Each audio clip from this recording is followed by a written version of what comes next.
I wanted to know what was next and have that nailed down and wanting to be in control. How hard I worked, or regardless of what I did in that process, with all the unknowns, it was a reminder that I am not in control. My name's David Doster, and I'm the pastor at Burke Community Bible Church here in Morganton, North Carolina. And Pastor Resources has asked me to share my story. A number of years ago, when I came out of seminary, I was finishing up an internship for my Master's of Divinity, and a friend called to tell me about an opportunity out in Little Rock, Arkansas. We accepted the opportunity and moved to Little Rock. After about my 5th year, I began to become restless. It began to feel like it really wasn't a good fit for me. So for my sake, as well as for the sake of the church, it resulted in my time there coming to an end. And again, it had been a wonderful experience in so many ways, but it was time to say goodbye to that and seek the Lord for what was next. So I left the church I'd been a part of. That interim period was a year before the next church opportunity opened up. I had to continue to support my family. I had a wife and 3 children. And so I went to different individuals to find jobs to work, and was working on a loading dock, loading and unloading produce.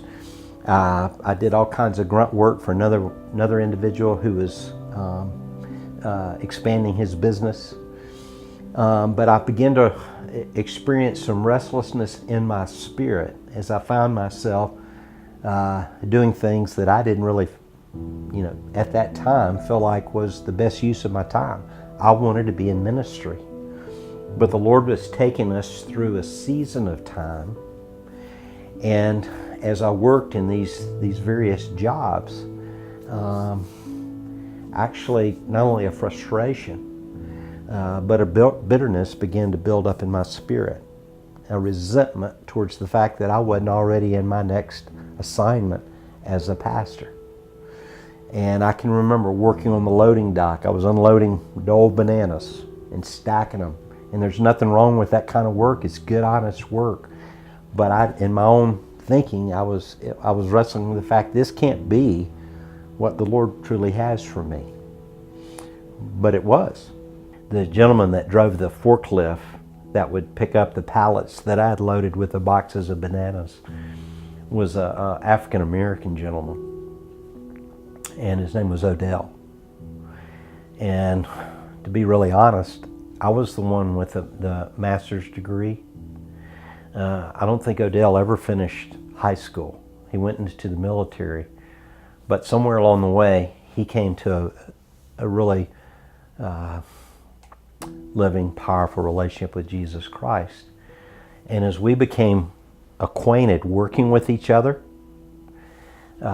we decided that we would, when we had our mid-morning break, in this huge, massive warehouse type structure, we would go find a quiet place to pray.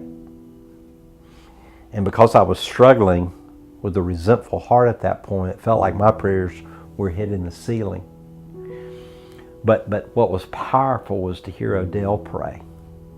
And it was as if his prayers reached to heaven. So for me, it was powerful. We probably had very few things in common except our relationship with Christ.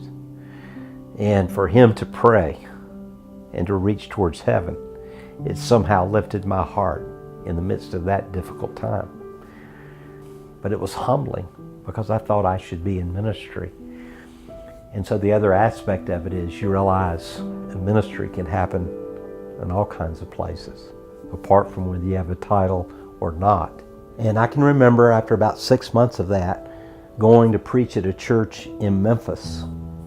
And as I was preaching, I realized, even standing before the folks that I was preaching, that my attitude wasn't right before the Lord.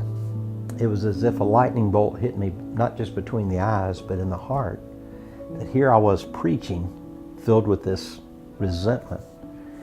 And it was really a struggle, and didn't know what was next, and so the unknown that was a part of that also added to that. And I was thankful for the fact that I had work to do so that I could provide for my family, but I struggled with a lack of contentedness. There's something powerful that we can, as believers, as pastors, can come to God and pour out our heart, our struggle, and not play any games with where we truly are. I think in those moments, there's something about that where God has to take our roots to a deeper place, that He might show us the reality of what He portrays there in Jeremiah 17.